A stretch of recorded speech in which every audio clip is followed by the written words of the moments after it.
One of the biggest problems in Nigeria is not just poverty. It is the way poverty has become a tool of control. Think about it. A hungry man is not planning for the next 10 years. He is thinking about his next meal.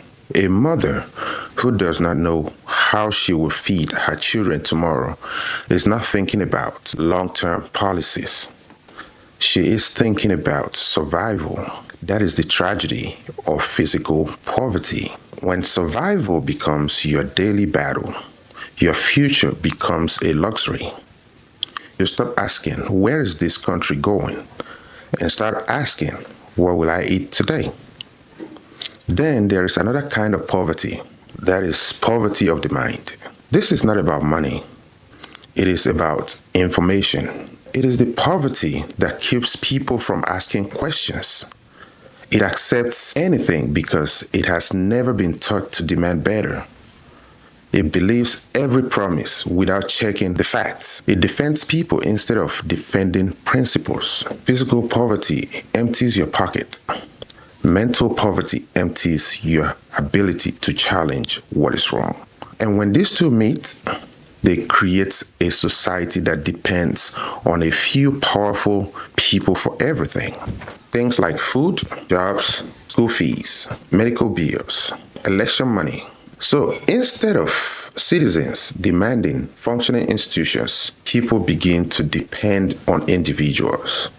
That is dangerous for any nation because strong countries are not built on powerful individuals. They are built on powerful institutions. So let's imagine for a second that our schools worked well. Imagine if our hospitals worked. Imagine if our courts delivered justice quickly. Imagine if getting a job depended more on competence than connections. Just imagine if basic opportunities did not depend on knowing somebody. Then many Nigerians would no longer have to beg politicians, wealthy individuals, or those in authority for things that should already be guaranteed. That is why institutions matter. When institutions are weak, people become stronger than the law. And when institutions are strong, the law becomes stronger than the people. Look around you. During elections, how often do we see food, cash, or small gifts exchanged for votes? Think about it for a second. How many young people are forced to choose immediate survival over long-term change? How many communities wait for one politician to fix roads, provide water, or pay school fees instead of demanding systems that work for everyone? These are not just political problems. They are symptoms of a society where survival has replaced citizenship. A nation cannot truly progress when millions of its people wake up every day wondering how they will survive before they can even think about tomorrow. Nigeria deserves better. Our children deserve better.